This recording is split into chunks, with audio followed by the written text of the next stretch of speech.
O sucesso não é comprado, né? Ele é alugado. E você paga aluguel todo santo dia. Então, eu acho que o grande objetivo de nós, essa responsabilidade, esse compromisso, mas essa oportunidade que a gente tem de fazer algo simples, que é melhorar o que nós éramos ontem, né? Ou seja, o ser a minha melhor versão, mas simplesmente melhorando do meu ontem, buscando ser melhor amanhã. Primeiramente, gostaria de agradecer ao Bolis por ter aceitado esse convite nosso. Sejam muito bem-vindos. Está começando mais um Papo de Avicultura, uma pessoa que eu conheci há pouco tempo, mas criei uma admiração pelo gestor que é, pela pessoa que é, pela forma que você tem de pensar, a cultura que você tem hoje na VCD. Seja bem-vindo, Bolis. Obrigado você, Felipe. Obrigado pelo convite. É um prazer enorme estar aqui.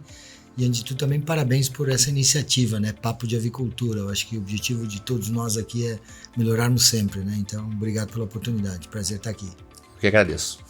Bolis, eu acho que a melhor forma de iniciar é sempre contando um pouquinho da tua história, um pouquinho de quem que é o Bolis, aonde o Bolis começou e como que o Bolis fez para chegar até aqui, sendo o CEO da MSD. Legal, Felipe. Eu acho que eu sempre falo o seguinte, né? Que quando nós falamos sobre nós mesmos, nós estamos contando a nossa história. Quando as outras pessoas começam a contar a nossa história, é o nosso verdadeiro legado, né? Achei bacana, você acabou de falar de algo, falou assim, de cultura, né? Você citou cultura, você citou basicamente caráter, né? E é um pouquinho da minha história. Minha história é formada com muita determinação, com muito caráter e com muito esforço. Acho que da grande maioria de nós, né? Eu nasci numa cidade chamada Modelo, Santa Catarina, tem quase 5 mil habitantes, uma família de produtores rurais, né? Meu pai era produtor de suínos, né? Depois produtor de leite, milho e soja, uma propriedade de 48 hectares, educou, conscientizou e preparou 4 filhos, né? Para saindo de 48 hectares de terra, 3 filhos e uma filha. Eu fiz colégio agrícola, sou técnico em agropecuária, depois fiz medicina veterinária e trabalhei alguns anos na Sadia, minha grande escola, né? Na época de Sadia, controle de qualidade, né? Todo esse aspecto. Aí depois entrei no mundo de saúde animal, no mundo farmacêutico. Tive a oportunidade, estando no mundo farmacêutico, né? De indústrias, do mercado farmacêutico, morei em Portugal, depois Estados Unidos, depois Colômbia, depois voltei para os Estados Unidos e aí mais recentemente estou no Brasil, de volta desde 2017. Então tem sido uma jornada aí, 15 anos morando fora do Brasil, tá? Pai de 2 meninas, Mariana e Gabriela, e do Milo, que é o nosso filho de 4 patas. A Mariana tem 18 anos, nasceu em Portugal, nesse momento mora nos Estados Unidos, está estudando lá. A Gabriela de 10, que nasceu nos Estados Unidos e está conosco, né? E o Milo, vai fazer 1 aninho agora, dia 22 de dezembro. Bebê ainda. Bebezinho, né? Tá mordendo e roendo as coisas dentro de casa lá. E tá conosco aí. Então, estamos aí, essa é um pouco a minha jornada, bem objetiva e simples aí. Certo. Na tua jornada, você foi... Aonde foi o teu ponto, o teu lugar de potência? Era vendas, era pessoas? O que você sempre se sentiu, era mais eficiente? Ótima pergunta. Eu li um livro chamado Descubra Seus Pontos Fortes e adotei ele. Basicamente toda a organização Brasil hoje leu o livro ou fez o link do Descubra Seus Pontos Fortes. Né? Descubra Seus Pontos Fortes é um trabalho feito pelo Instituto Gallup, né? E você entra, você responde quais são os seus... faz um assessment, né? Uma jornada de autoconhecimento, e você encontra quais são os seus 5 pontos mais fortes. E na verdade, o que eles descobriram? Descobriram que todos nós, profissionais, executivos, né, seres humanos, nós temos 34 potencialidades. E o livro, ou esse link, ele te leva a você descobrir e maximizar quais são as suas 5 mais fortes. Mas ficam 29, que são que eles definem como igual um relógio de sol na sombra. Você precisa tirar ele da sombra e botar no sol para brilhar. O que eu estou falando com você sobre isso? Eu acho que todos os movimentos de carreiras que eu fiz Felipe, de ser médico veterinário, de escolher ser primeiro técnico agrícola, né, que era realizar um sonho, depois ser médico veterinário, que foi realizar um outro sonho, depois trabalhar na Sadia, que era um grande sonho, depois trabalhar numa multinacional para poder, né, conhecer o mundo, e de verdade visitei sempre a trabalho, né, 94% deles a trabalho e o restante só de férias, 83 países. Então eu fui fazendo tudo isso sempre pensando em algo, que eu me conectei muito com esse livro, muitos anos depois fui conhecer mais tarde. Eu acho que todo movimento de carreira que você faz, você sempre tem a possibilidade de tirar da sombra potencialidades que estão dormentes, igual um relógio de sol, que estão na sombra. Então todo movimento de carreira que eu fui fazendo, eu fui sempre buscando fazer movimentos de carreira aonde eu pudesse sempre maximizar ainda mais o meu potencial. Faz sentido? Sim. Então eu acho assim, todos eles eu acho que eu fui tentando maximizar um pouquinho do meu ponto forte, dos meus pontos fortes, mas também sempre buscando uma oportunidade de poder fazer potencialidades que estavam na sombra brilhar.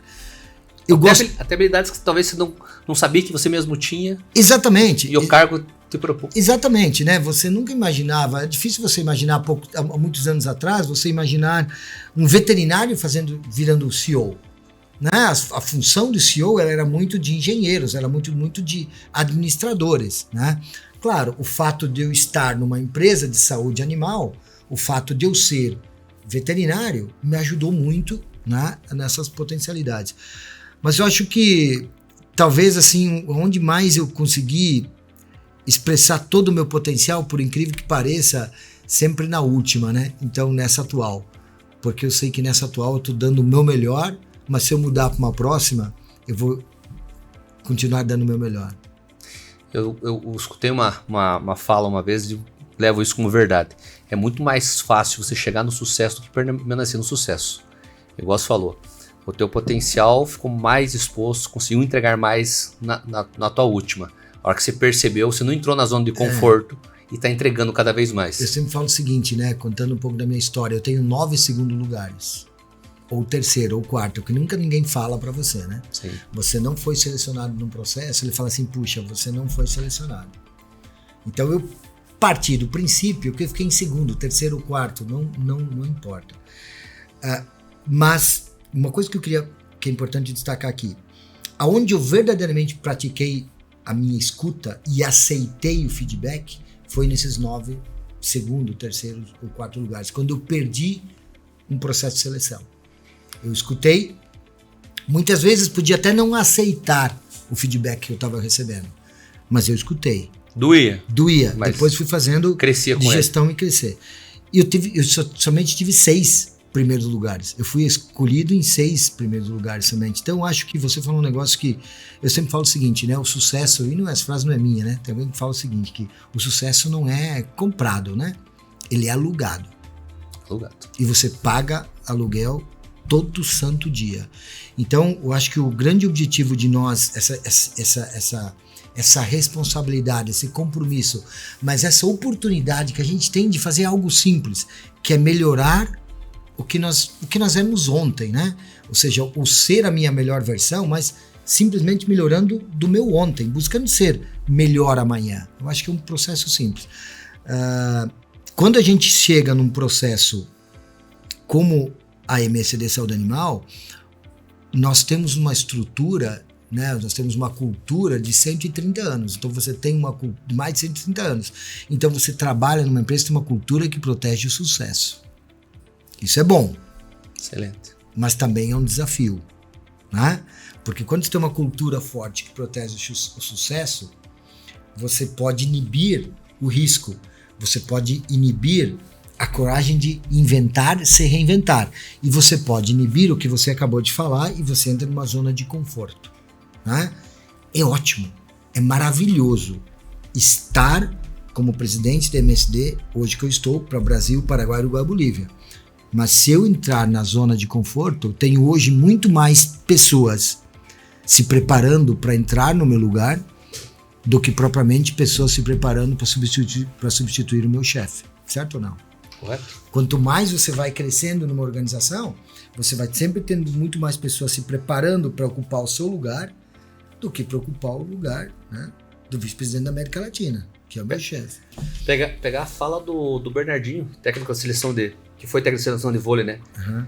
Você não é campeão, você está campeão. É isso aí. Porque o próximo ano pode ter certeza que os concorrentes vão treinar muito mais para ganhar esse título. Se você entrar na zona de conforto, pode ter certeza que você foi campeão e não será mais. Ele fala que acho que é na Nova Zelândia, né, na equipe olímpica da Nova Zelândia, tem uma frase bem grande assim, não lembro qual país, né? Acho que é Nova Zelândia ou Austrália. Ele fala o seguinte, que tem uma frase enorme assim para motivar os atletas, que fala o seguinte: você treine forte, treine duro, né? Treine com disciplina, porque nesse exato momento, em algum lugar do mundo, tem alguém treinando para ser melhor que você, né? Basicamente, esse é um ponto. Fato. Um fato, né? Esse momento que você teve a transição para CEO, você está preparado? Você se preparou para isso? Felipe, eu acho que é uma ótima pergunta, até acho que ajuda para complementar a última, né? A última que você fez. Eu acho que, primeiro que a gente tem que entender que ninguém é perfeito, né? E a gente tem que ser vulnerável. Acho que a vulnerabilidade, a gente descobriu a vulnerabilidade há muito pouco tempo, né? Eu acho que o Covid-19 trouxe a oportunidade de a gente descobrir a vulnerabilidade. Mas assim, eu fui presidente pela primeira vez com 38 anos de idade. Então fui presidente da Colômbia, Equador, Centro-América e Caribe. Uma experiência bacana. Se você me perguntar se eu estava 100% preparado, não. Se você me perguntar, você estava 100% preparado para ser CEO depois? Daí eu voltei para os Estados Unidos, daí vim para o Brasil. Eu acho que você nunca está preparado. Você nunca está 100% preparado. O que eu faço, o que eu uso sempre, a oportunidade que eu tenho de estar em uma determinada posição para me preparar cada vez melhor para a posição que eu estou, para melhorar cada vez mais na posição que eu estou, mas iniciar sempre os processos de preparação para o meu próximo movimento. Você não pode deixar para se preparar para uma oportunidade, para uma função, para um novo desafio no momento que ele surgir. Você tem que estar, sim, muito mais preparado do que você precisa se preparar. Certo? Concordo plenamente. Vamos falar, esse é o ponto. Então, claro que eu não vim 100% preparado. Eu não assumi 100% preparado. Mas o meu nível de preparação foi sempre maior do que a necessidade de me preparar. Aquela fala que eu sempre estou aberto a mudar de ideia, mas quando eu falo que o cavalo encilhado passa só uma vez, eu não concordo. Porque a verdade, as pessoas entendem que a oportunidade aparece, e a verdade é você que se prepara para a oportunidade e uma hora ela vai aparecer, uma hora vai acontecer. Então se prepare para ela. Bom, assim, normalmente as pessoas contam o lado bom das histórias, as partes bonitas. Qual foi o maior desafio que você passou na tua carreira? Qual foi o momento mais difícil que você passou na tua carreira? Esses dias alguém me perguntou assim, né? Eu tava conversando com outro executivo e ele falou o seguinte: nunca, todo mundo faz a seguinte pergunta no processo de entrevista, né? Por que eu deveria te contratar? E aí, o cara falou assim: eu comecei a fazer a seguinte pergunta: por que eu não deveria te contratar? Né? Uma coisa mudando um pouco, né? Eu acho que o momento mais difícil da minha carreira, por incrível que pareça, foi quando eu fiz uma migração do Brasil para Portugal. Eu era então gerente técnico de avicultura no Brasil e eu mudei para Portugal para ser gerente de unidade de negócio, né, que era para ser gerente de unidade de negócio, que foi quando eu fiz a migração da área técnica para a área comercial, né, muito mais da área técnica para a área de gestão de pessoas, muito mais da área de ser especialista para ser generalista, né, mas esse não é o principal desafio. Eu acho que tudo bem, é um desafio você sair de especialista para generalista, você sair de ser de ser um profissional que basicamente tinha poucas pessoas reportando para mim, para fazer uma gestão maior de time. Eu acho que o grande desafio foi que dentro da minha jornada de autoconhecimento, vou ser super vulnerável aqui, eu não estava preparado com algo que o líder precisa ter, que é humildade. E eu saí do Brasil, eu lembro até do meu pai, Felipe, quando eu falei assim, chamei meu pai, eu morava em Campinas na época, fui pro sul visitar minha família e comuniquei minha família, né, na época era só eu e minha esposa, a Sandra, falamos, nós estamos mudando para Portugal. E meu pai olhou e falou assim, o que você vai fazer em Portugal? Falei, pai, eu vou morar lá, vou trabalhar lá. Aí ele me olhou e falou, mas o Brasil é muito maior. Por que você vai para Portugal? Tem mais oportunidade o Brasil. Exatamente. Então, na cabeça do meu pai, ele comparava tamanhos de mapa, né? Tamanho de geografia, até mesmo a história. Ele dizia assim, puxa, mas... Ele não me fez essa pergunta, falou, mas o que você fez de errado? Né? Estão te castigando em Portugal. Estão te castigando. E foi a melhor fase da minha vida como profissional, como família, né? Como aprendizado. Mas o que aconteceu comigo? O fato de eu estar no maior, ou um dos maiores produtores de aves do mundo, eu fui para Portugal e eu cheguei em Portugal e eu cometi um erro básico, que é o que eu sempre falo em toda oportunidade que eu tenho para as pessoas. Eu queria ser muito mais interessado, muito mais interessante do que interessado. Eu tinha naturalmente uma necessidade de ser interessante com as pessoas, porque eu achava que as pessoas queriam me ouvir. E verdadeiramente as pessoas queriam me ouvir. Puta, eu vinha do Brasil, um dos maiores produtores de aves do mundo, né? E eu fui pouco interessado em ouvir eles e elas sobre o que eles verdadeiramente queriam me ouvir. Então o que aconteceu é que durante os primeiros 6 meses todo mundo queria me ouvir. Mas depois de 6 meses eles já não queriam mais me ouvir porque não tinha novidade mais. E esse foi meu grande desafio, sabe? Acho que foi meu grande aprendizado. Quando você faz uma migração de carreira, uma migração de posição, uma migração de função, uma migração de país, seja interessado pelas pessoas. Porque quanto mais interessado você for, mais conteúdo você vai ter para entregar para as pessoas, conteúdo de consistência, de qualidade e que vai ter valor para ele ou para ela, né? Então esse foi o grande desafio, o grande desafio cultural, de você achar que simplesmente porque você sai de um país que fala a sua língua, você vai ter facilidade de ser aceito, né?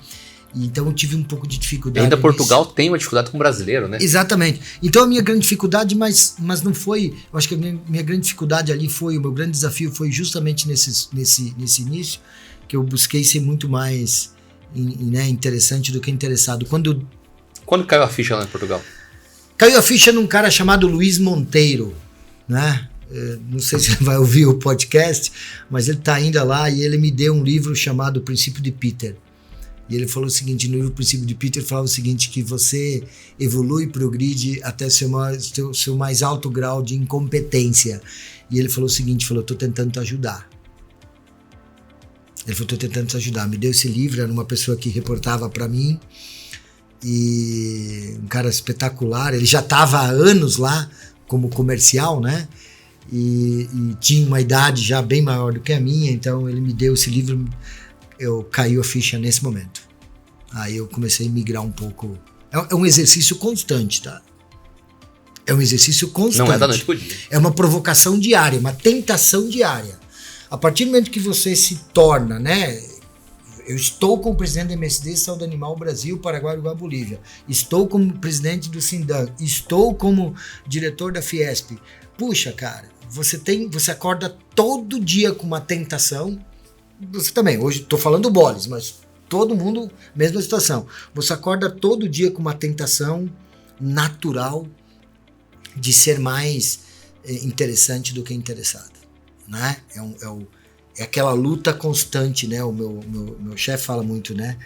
De buscar mais o ecossistema do que o ego-sistema, né? Eu acho que é um desafio diário. Fato. Legal, bacana a história. Falando um pouquinho sobre sucessão. Isso falando sobre cultura Boiles, cultura MSD. Como hoje se trabalha a questão de sucessão de cargos? Como que é o momento para a pessoa estar subindo de cargo? Ela tem que preparar alguém? Como é que funciona a dinâmica hoje?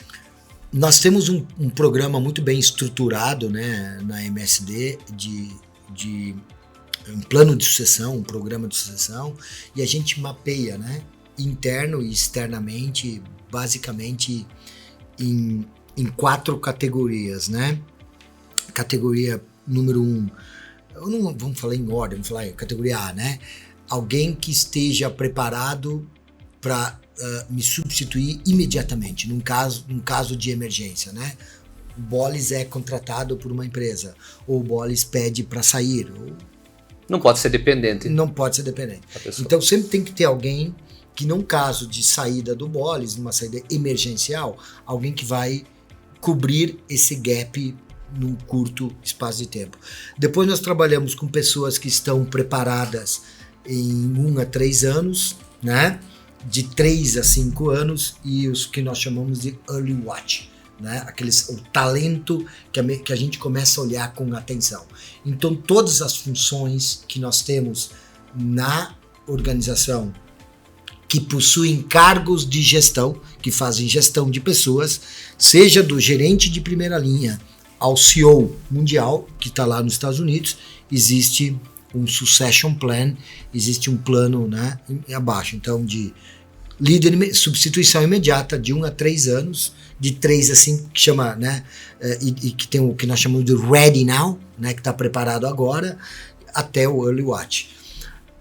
Eu não tenho percentual para te dizer assim se é 60, 70, 50, 40 ou 80% das vezes se isso acontece, mas eu te garanto que isso é uma ferramenta fundamental para te dar segurança no processo de transformação contínua que uma organização precisa ter e fazer, certo?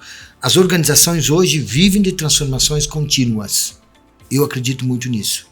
Precisam ser transformações sólidas, contínuas, né? E que estejam relacionadas à cultura e à estratégia da empresa, certo? Você não vai fazer uma transformação que não esteja relacionado à cultura e nem à estratégia da empresa. Agora, o plano de sucessão, ele nos dá a segurança para nós fazermos essas transformações contínuas que nós precisamos. Ou, sendo um pouquinho mais direto ao ponto, nos permite ser agressivo ao ponto de investir aí alguns bilhões de dólares em comprar novas startups numa área de tecnologia, né?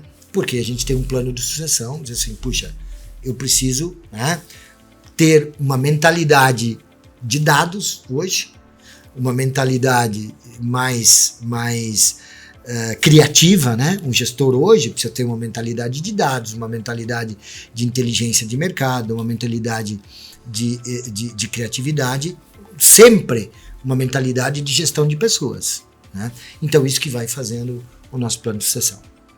Por que eu te fiz essa pergunta, e até serve para alguns líderes que estão nos escutando aqui agora? Ainda tem muitos líderes que entendem que se eu não treinar alguém, essa pessoa pode me substituir. E ele gosta de centralizar todas as tomadas de decisões e, de certa forma, a empresa fica refém dele. Isso é totalmente ultrapassado. Antigamente, realmente isso dava certo. Hoje, um bom líder, ele prepara pessoas e tem um sucessor, caso ele venha subir de cargo. Então, essa fala tua é importante. Eu gostaria que você enfatizasse um pouquinho mais qual a importância de um líder realmente ter essa visão que ele tem que ter o sucessor e ele tem que treinar novas pessoas para ele poder subir de cargo. Eu acho que o Pedro Engler, da Startse, um dia nós estávamos conversando e ele falou o seguinte, né? Ele falou... Bolis, seu conhecimento custa caro, imagina a ignorância, né? Então é o seguinte, né? Quando nós falamos de treinamento, tem uma velha frase que fala o seguinte, se você treinar uma pessoa e ela deixar de trabalhar com você, ela não é tão prejudicial do que se você não treinar e ela continuar trabalhando com você. Diferente não treinar e ela continuar. Exatamente, é pior. Eu acho que o grande ponto de você preparar alguém para te substituir tem muito a ver com o que a gente começou essa conversa, quando eu falei do legado, né? Eu acho que o legado, né? Eu acho que eu estou como presidente da MSD desde 2019. Então, até o meu último dia, eu vou contar a minha história. O meu verdadeiro legado, ele vai ser construído, né?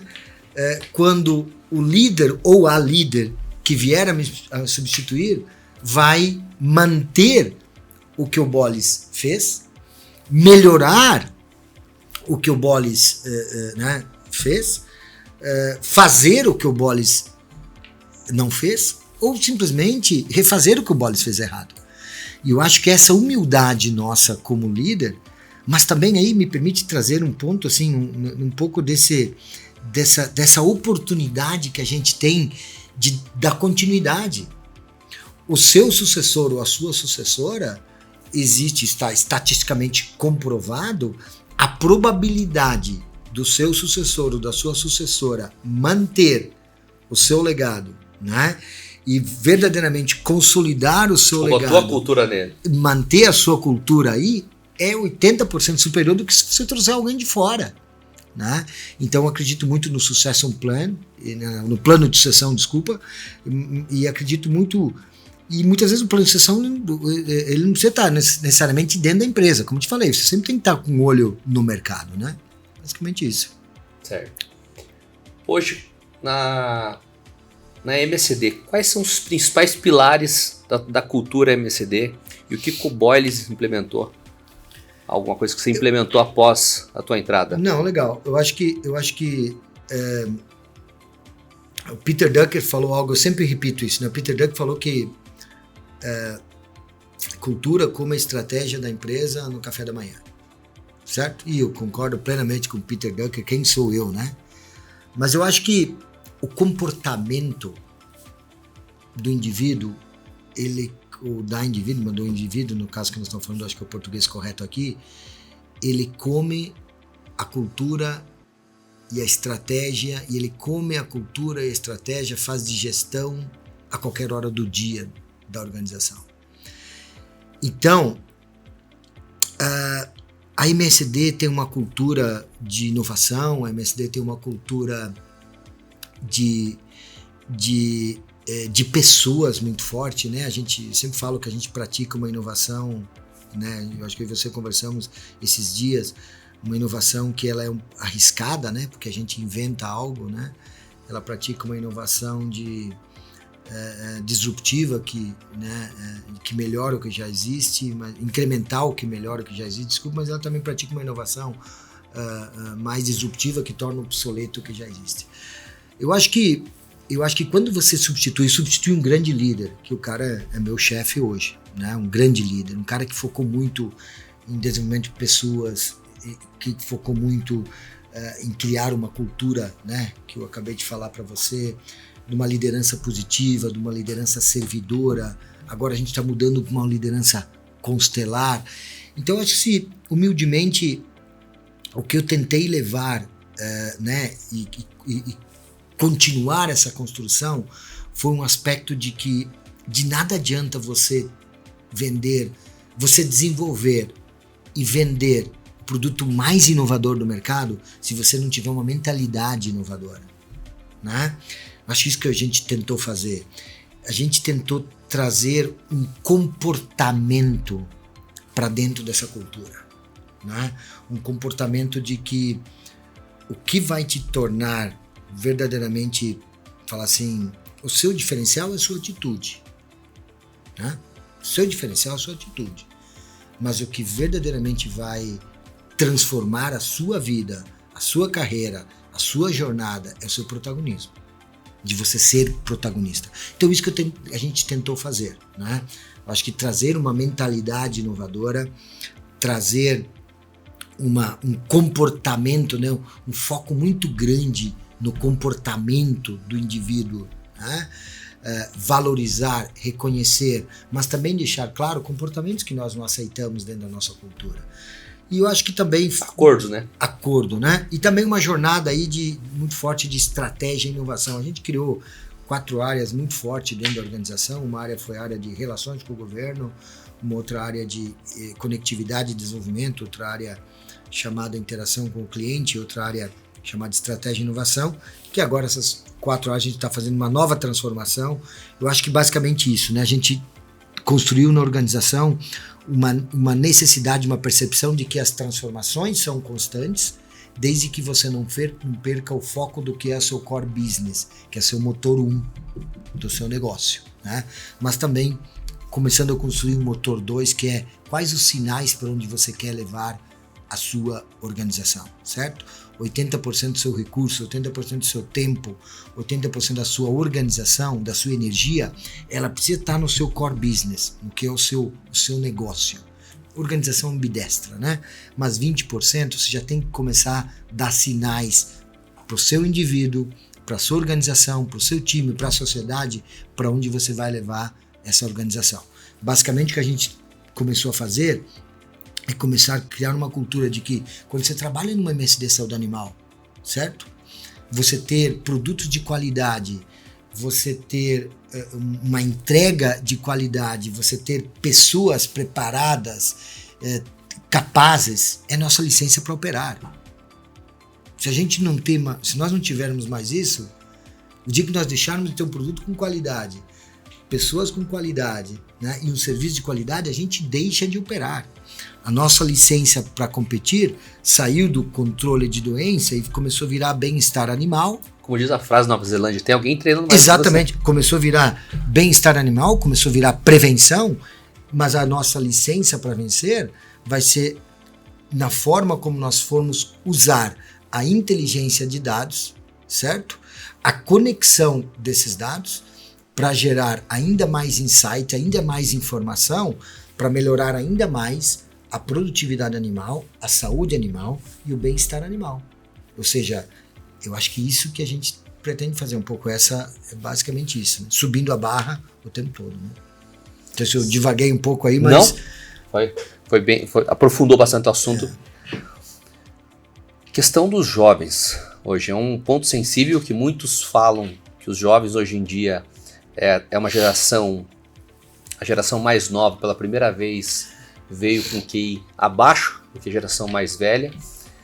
De certa forma, tenho minhas discordâncias e pelo que eu entendi pela cultura, pela visita, pela oportunidade, quero agradecer que tive de conhecer um pouco da cultura, um pouco do trabalho de vocês da MSD, vocês demonstram que dá para fazer um trabalho muito diferente e que tem como extrair mais dos jovens. Hoje a internet, as redes sociais deu muita voz e parece que não tem pessoas boas no mercado e tem profissionais excepcionais, jovens que querem realmente crescer, mas hoje não se trata mais de você sentar numa entrevista e o entrevistado tem que se vender. A empresa tem que se vender para o entrevistado também.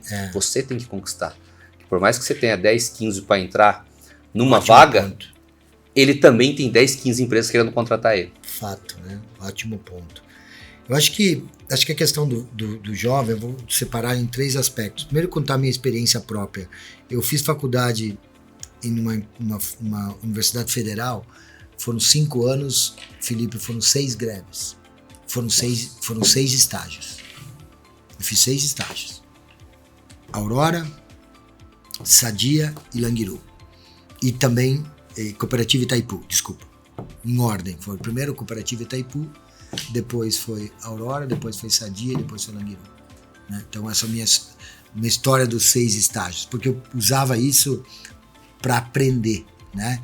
Mas muito mais do que para aprender, aí vem o segundo pilar. Depois eu falo da MSD, com humildade, né? Vem o segundo pilar. Eu sempre falo para os estagiários, né? Quando eles entram na MSD, e falo para minha filha de 18 anos também, minha filha que está lá em Chicago, ela esse final de semana que passou, ela tem 18 anos, foi o primeiro trabalho dela. Ela trabalhou primeiro final de semana dela, né? E ela ganhou um determinado valor, né? E ela falou para mim, falou, papai, puxa, mas eu trabalhei 2 dias, eu acho que eu deveria ter ganho mais. Eu falei, seguinte, quando você está em um determinado momento da sua carreira, e é o que vale pro pro jovem, antes de ser reconhecido e recompensado, seja lembrado. Eu acho que nós temos um papel muito grande aqui, todos nós como líderes, de fazer um trabalho com o jovem que ele busque, antes de querer ser reconhecido e recompensado, que seja lembrado. Porque eu acho que o jovem, se ele não passar por esse ciclo de ser, né, primeiro lembrado, para depois ser recompensado e reconhecido, ele pode se perder nessa jornada. Dentro da MSD especificamente, a gente tem uma jornada de menor aprendiz, né? A gente tem uma jornada de estagiário, a gente tem uma jornada de residente, né? Que é a parte mais de graduados e pós-graduados, né? E a gente também tem feito um trabalho muito bacana aí via as unidades de negócio, que é preparar os jovens, né? Ou ajudar os jovens para que eles entendam a importância e a oportunidade que existe numa empresa de 130 anos, né? Porque muitas vezes a cabeça do jovem hoje, ela está muito na startup. Aí ele olha para uma MSD, puxa, uma Merck Sharp, uma empresa de 135 anos, não é onde eu quero estar, né? E tem muita oportunidade nessas empresas, vou falar assim, um pouco mais, muito mais, não vou dizer tradicionais nem convencionais no mercado, eu vou dizer empresas que um dia foram startups, né? A MSD foi uma startup há muito tempo atrás. Eu acho que o jovem tem uma grande vantagem quando ele vem para dentro de uma organização com a MSD. É isso que a gente tenta estar com ele ou com ela, muito próximo. Ele tem uma coragem de arriscar. Ele tem uma coragem de desafiar aquela cultura do sucesso que eu falei para você no início, né? Então, quando a gente consegue mesclar isso, a gente consegue trazer para dentro da organização um jovem que é desafiador, um jovem que é rebelde, né? Afinal de contas, como fala meu amigo Pedro, né? O sucesso de uma organização, ele depende de 3 coisas, né? Capital, conhecimento e rebeldia. Uma empresa como o tamanho da MSD tem muito capital, humildemente, certo? Uma empresa que fatura 70 bilhões de dólares a nível de mundo tem capital, tem muito conhecimento.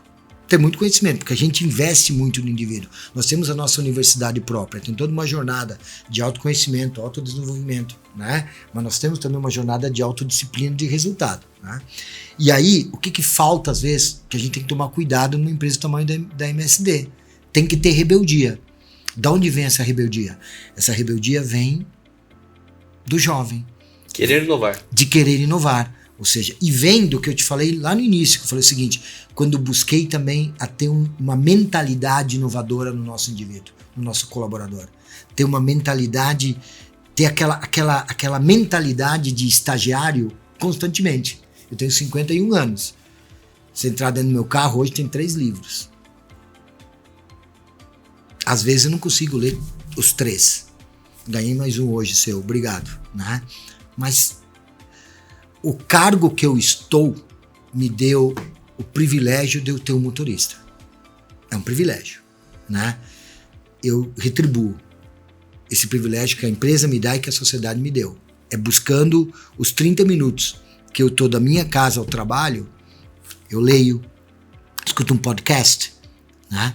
Eu tento maximizar, eu aproveito os minutos que eu estou acordado, sabe? Ou seja, quanto você aproveita o minuto que está acordado? Então, de novo, fui profundo, mas eu acho que o jovem aqui, ele tem excelente, uma aula. Ele tem essa oportunidade, sabe, de buscar ser lembrado. Ele tem um grande valor para dentro das organizações, que é fazer a gente ter essa rebeldia, fazer nós termos a coragem de nos desafiarmos, de desafiar a cultura do sucesso, de experimentar, né? De correr riscos experimentais, não riscos operacionais. Quando eu fui criar essa área de estratégia e inovação, que eu falei para você, nós criamos lá em 2020, fui buscar com um objetivo claro, errar experimentalmente. É permitido errar. Então aqui dentro, né, existe uma empresa da Espanha que eles falam o seguinte, eu acho que o grande desafio é nós sairmos de um ambiente onde onde seja permitido errar, olha que bacana isso, onde seja permitido errar. Não, ele fala o seguinte: sair de um ambiente onde você possa cometer erros seguros, né? Onde você possa cometer erros seguros, reversíveis, né? Para você mudar para um ambiente aonde seja seguro errar, ou o que você está fazendo, onde seja permitido errar, né? Então o que nós fizemos? Nós criamos uma área para que onde se cometem erros experimentalmente. Tem um gerente de projetos aí, né? E aonde é uma das áreas onde mais nós temos estagiários. Outra questão que nós fizemos também, que eu acho que foi que deu certo na organização. 90% dos casos, as pessoas chamavam um estagiário ou um menor aprendiz e ele ia fazer um trabalho operacional. Ele ia fazer um trabalho de assistente. O que nós fizemos hoje, o que nós buscamos fazer hoje, que é uma jornada que estamos nela, é... As vagas de estagiário de menor aprendiz, elas são abertas na MSD depois que você apresentar para a nossa MSD Universidade um projeto aonde, como e por que você vai usar esse estagiário ou esse menor aprendiz, certo? Esse ou essa. Faz sentido? Por quê? Porque quando você constrói primeiro o projeto e depois você traz o estagiário ou o menor aprendiz, o que for aqui, ou o terceiro, ou o residente, você começa a trazer pessoas já com os soft skills ou com os hard skills específicos para esse projeto. A probabilidade de você ter um projeto de sucesso e a probabilidade desse estagiário ou dessa estagiária ser lembrado para o futuro é muito maior. A probabilidade dele ou dela ser contratada é muito maior. Por quê? Porque teve um projeto de sucesso. Certo ou não? Basicamente isso que a gente faz. Que aula. Boles, quais são as principais características hoje que o profissional tem que ter para ser contratado pelo Boles? Torcedor do Internacional de Porto Alegre. Estamos precisando de torcedor. Estamos precisando mesmo. Tá feia a coisa lá. Brincadeira, eu acho que eu tinha um líder meu, que é um cara espetacular, que ele sempre brincava, né? Que time você torce? Primeira, né? Característica. Mas ele chama Marcelo Manjabosco Nunes, um cara muito bacana do meio avícola, né? Mas ele sempre perguntava, por que time você torce? Ele era gremista, ele nunca usou isso como critério de escolha, mas eu acho que era uma forma dele gerar empatia. Quebrar o gelo. Eu acho que, eu não vou usar muito, eu acho que a gente tem uma cultura muito forte. Né? Eu ainda não consegui encontrar uma metodologia para entrevistar pessoas e descobrir o caráter da pessoa, né? Descobrir... Tem especialistas aí para enganar consegue. O caráter. Então eu acho que basicamente algumas coisas que o profissional tem que ter ao trabalhar na MSD. Primeiro é ter um fit de cultura. Se não tem fit de cultura, a nossa cultura é muito forte. Se não fit de cultura... Pode ser o melhor profissional naquela área. Pode ser o melhor hard não skills. Tem cultura. Não tem cultura, não dá o fit, né? Segundo, você tem que demonstrar claramente que você tem uma mentalidade de trabalhar em equipe, que você tem mentalidade e disponibilidade de sair do silo para o network, né? A gente está nessa jornada. Natural, gente, nós somos uma organização de 130 anos, operamos matricialmente, então a gente tem silos. Então a gente precisa cada vez mais de cultura que nos ajude. Terceiro, uma mentalidade inovadora, uma mentalidade de rebeldia, como eu falei para você no início, mas uma mentalidade de respeito, acima de tudo, né? de atitude, comportamento, que muitas coisas vêm de berço. Não é um processo de entrevista aqui, mas toda pessoa que senta na frente do Boles, eu faço uma pergunta: o que você aprendeu em casa? O que você aprendeu com seu pai e sua mãe? Né? Eu acredito muito nisso.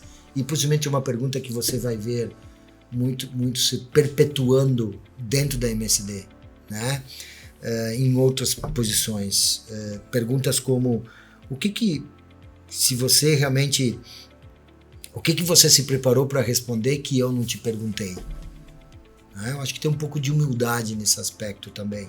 Então, acho que é cultura, né? Muita cultura, muito comportamento e muita disponibilidade para ensinar, mas aprender. né? Eu acho que a gente tem uma fome de aprendizado. Né? Fome de aprendizado, né? A gente está numa jornada aí, né? De esquecer o que nós aprendemos, né, Felipe? De esquecer o que nós aprendemos e reaprender coisas novas constantemente, diariamente, né? O que está aberto para mudar amanhã de ideia do que você... Os 3 livros estão lá no carro. Às vezes passa a semana que eu não consigo pegar eles. Por quê? Porque está no celular, está em reunião, mas eles estão lá. Eles estão lá. Isso me faz lembrar todo dia que eu preciso estudar, que eu preciso aprender, que eu preciso melhorar. Tá lá. Né? Você não pode ficar na zona de conforto. Não. Jamais. Já passou, né? Lembra do que a gente falou? Tem muito mais gente querendo o meu lugar do que o lugar do meu chefe nesse momento. Né? Fato. Então isso é um fato. Significa que tem muito mais gente se preparando, né? E claro que quando mais vai se tornando cada vez mais as organizações são piramidais. Apesar de a gente ter uma organização que nós mostrávamos o nosso organograma sempre da pirâmide invertida, né? O Bolles era o último na organização. Agora nós estamos mudando e todo organograma ele se apresenta de uma forma de árvore. Não é mais de constelar, né? Tá todo mundo em um círculo, certo? Agora, mais importante você entender o seguinte: a hierarquia precisa existir. A hierarquia precisa existir.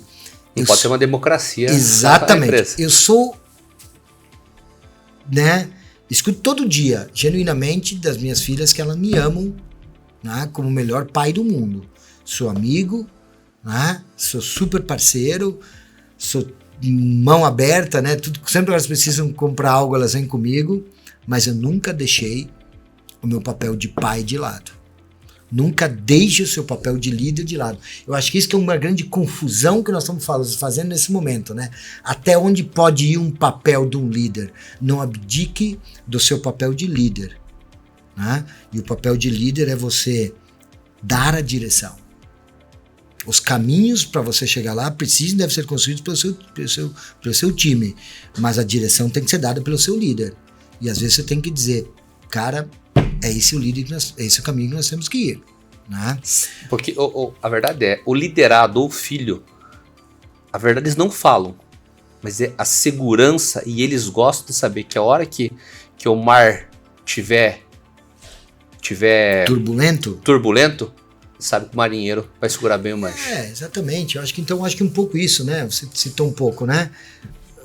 Trazendo um pouco mais para hard skills. A gente acredita muito, eu sempre falo muito isso, né? Que o que define o resultado não é a intensidade do desafio, é a capacidade e a velocidade de resposta. Então, para vocês vir para MSD, entenda algo. O desafio é intenso, é diário, é forte. Né? Mas nós acreditamos muito em termos pessoas profissionais que entendem que a capacidade de resposta deles e a velocidade de resposta deles, ela vai ser treinada, ela vai ser preparada, mas ele ou ela tem que estar receptivo para. Senão... Zona de conforto não vai combinar com a cultura. E a gente investe muito, né? A gente investe muito no profissional. Mas eu também falo uma outra coisa aqui que eu deixo de dica aqui, né? Nunca deixe com que a empresa que você trabalha invista mais em você do que você propriamente em você. Certo? Plenamente, concordo. Se você tá... tu fala assim, nossa, muito legal, a empresa que eu trabalho está investindo R$10 mil num MBA. Para mim, ótimo, maravilhoso. Que bom que você conseguiu isso. Mas não deixe isso para sempre, né? A empresa tem que ver também que você está investindo em você mesmo na sua carreira. Desculpa aí se eu aprofundei demais. E investindo tempo, né? Exatamente. Eu tive uma conversa uma vez com um colega de trabalho que eu queria trazer para o meu setor. Eu vi alguns potenciais nele. E eu, numa conversa com ele, acabou não dando certo.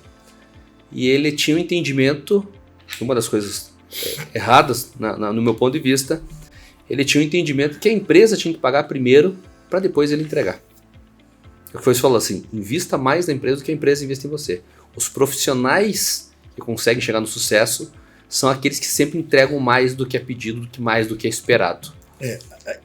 Muito legal, show, cara. Acho que isso espetacular que você está falando, uma aula, né? Também retribuo o que você está falando. Eu acho que as empresas elas vão continuar contratando hard skill. A MSD vai continuar contratando, né? As habilidades, né, técnicas, as habilidades do que está no seu currículo. Mas cada vez mais nós vamos contratar soft skills, né? Eu acho que é isso que, né? Eu acho que é isso que você contrata. Quando você demite alguém, você demite o comportamento e a atitude que você não quer no indivíduo ou o protagonismo que faltou no indivíduo. Certo ou não? Mas muito mais, quando você demite alguém, você não demite a falta de protagonismo. Você demite a falta de atitude, né? Ou você demite a atitude e o comportamento errado. Quando você promove alguém, você está promovendo a cultura da organização, você está promovendo o protagonismo e a atitude positiva do indivíduo. Eu acredito muito nisso, eu acho que essa é um pouco a jornada da MSD. A gente tem muito ainda a melhorar e a transformar. E quando você promove uma pessoa que tem esses comportamentos e habilidades, você demonstra que aquele tipo de comportamento é premiado. E quando você desliga aquela pessoa porque tinha um comportamento que não era adequado com a cultura, você demonstra que você não aceita. O maior desafio, ótimo, Felipe, o maior desafio é quando você contrata e promove errado, né? Eu acho que quando promove pelas habilidades. Exatamente, quando você promove por habilidade. Eu acho que um ponto que eu esqueci de, e eu vou lembrando, eu vou trazendo aqui um outro ponto, agora você falou de habilidade, né? Eu acabei de ler um livro que chama Humanismo ao Extremo, do Tom Peters, espetacular o livro, ganhei de um diretor meu, que trabalha comigo, o Jaime. E o Tom Peters fala algo, ele fala que a diversidade em determinado momento ela vai vencer a habilidade. Eu desafio ele, eu acho que não. Eu acho que a diversidade e a habilidade, elas vão caminhar juntos para o sucesso. E aí vem um ponto que eu esqueci de falar antes para você, que eu não poderia com muita humildade dizer, que eu acho que um ponto que nós também trouxemos, né, dessa nova gestão do Bolis aqui no Brasil foi a importância da diversidade, da equidade e inclusão. Ela sempre teve dentro da MSD, mas eu acho que ela se tornou muito mais natural, muito mais presente, né, na organização, não porque o Bolis trouxe, foi porque a sociedade exigiu e porque a organização naturalmente começou a amadurecer em função da sociedade. Eu acho que quando você tem essa sinergia, né, perfeita entre sociedade e organização, uma entende a outra. Porque se a tua organização não entender a sociedade e se a sociedade não entender a organização, uma delas vai quebrar. Possivelmente a sua organização e nunca a sociedade. Certo ou não? Certo. Então, acho que o que nós começamos a fazer foi justamente entender que a diversidade, não somente de gênero, não somente, né, de cor, de raça, mas principalmente também a diversidade de ideias, elas são fundamentais para você melhorar a sua jornada.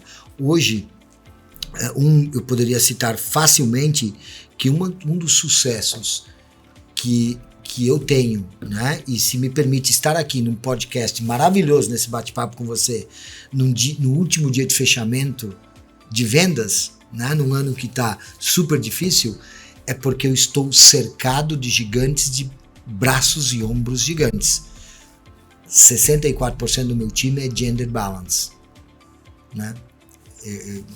De diversidade, então acho que isso que a gente foi fazendo também. Desculpa, eu resgatei um pouco lá de trás o que a gente trouxe, então acho que a MSD também contrata isso. A gente faz currículo cego, né? O que a gente faz, né? A gente faz, a primeira pré-seleção vou saber se você é casado, qual a tua, né, teu gênero. Se é Inter, se é Grêmio. Não, a gente vai realmente na habilidade aí, tá bom? Bacana, parabéns pela empresa que você vem construindo, por toda a cultura que a MSD, uma admiração absurda que eu tenho por ti e pelo trabalho que a MSD faz, tanto interno quanto externo. E eu gostaria que você fizesse uma breve fala aí sobre nós estamos chegando ao fim, sobre a questão da universidade MSD aí, algo que vocês entregam de valor, um valor absurdo para os clientes. E educação, eu compartilho mesma coisa que eu digo, não tenho os livros no carro, eu tenho na bolsa que eu levo em viagem, aeroporto, em casa. toda oportunidade que eu tenho para ler, estudar ou escutar um podcast, eu estou estudando. E está muito linkado com a forma da MSD, Boles pensar. E vocês fizeram algo incrível que é essa universidade da MSD. Algo que entrega tanto valor para os clientes. Obrigado. Eu acho que assim, né? Primeiro de tudo, eu acho que já como acho que é a fala final, eu não poderia...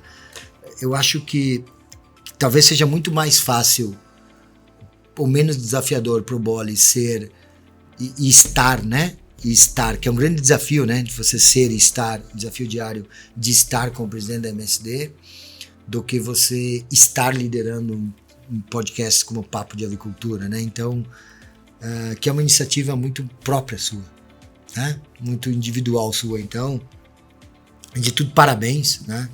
Tá aí, eu acho que eu estou inaugurando a caneca aí, né?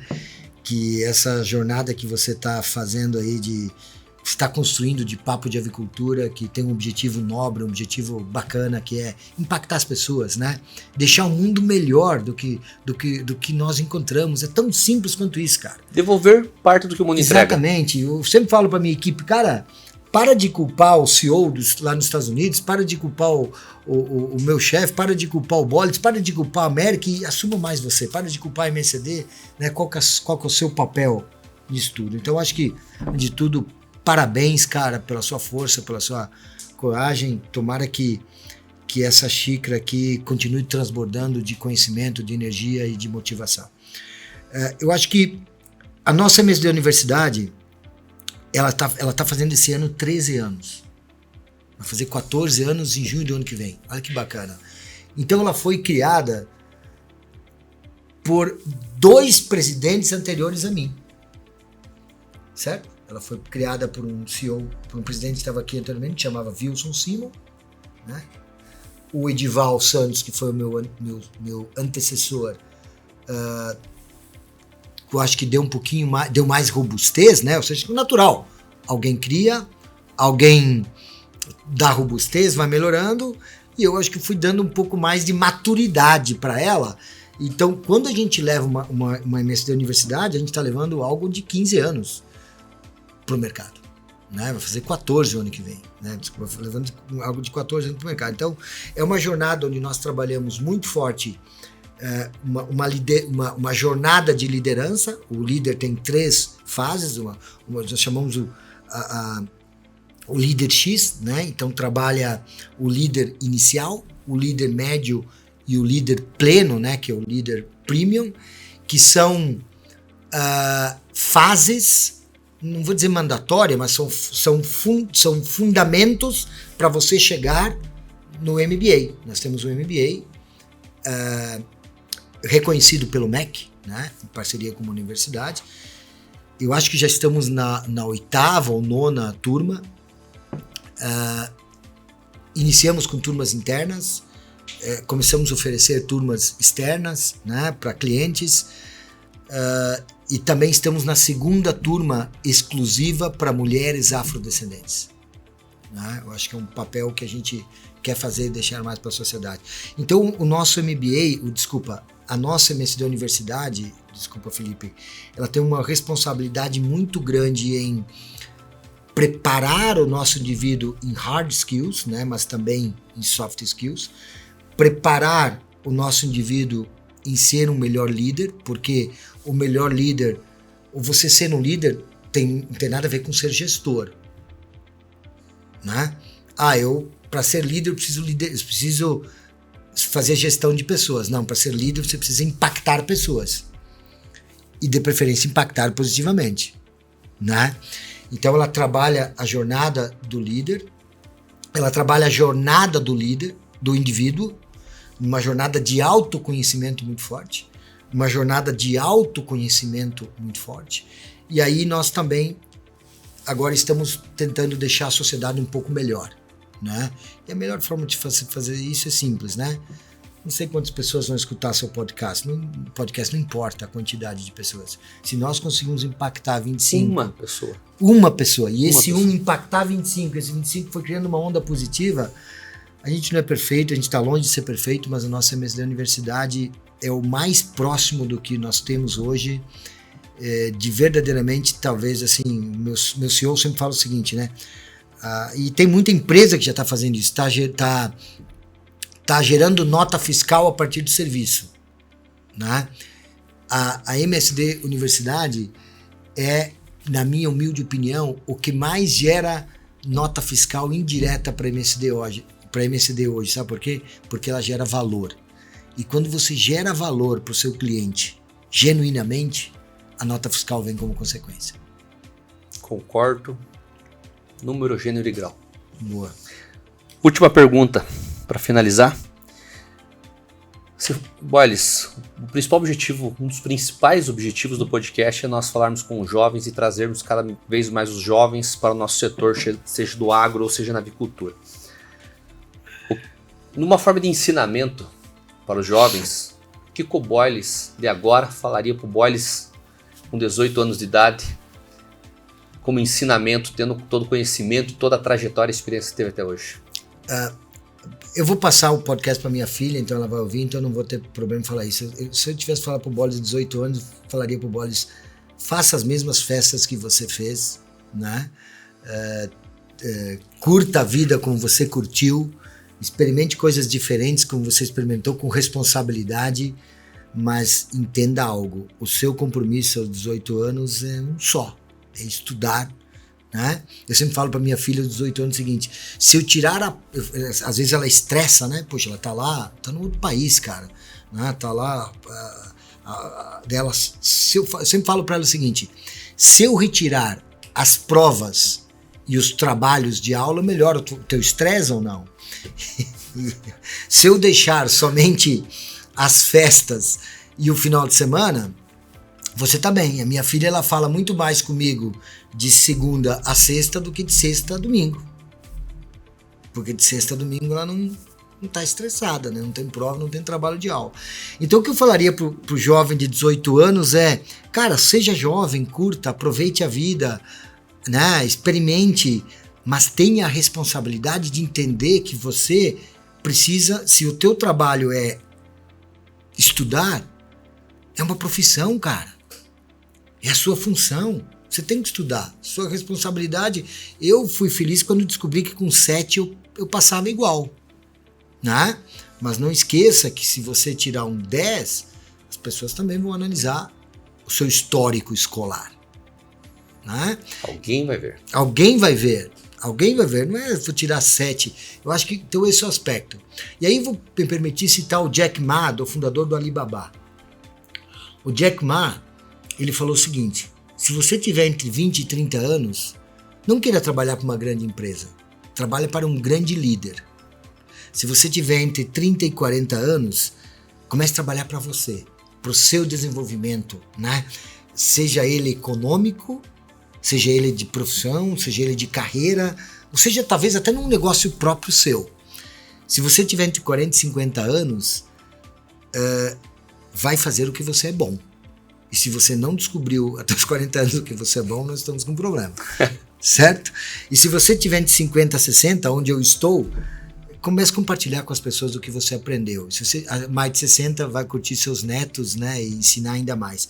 Então, se eu puder voltar por Boles de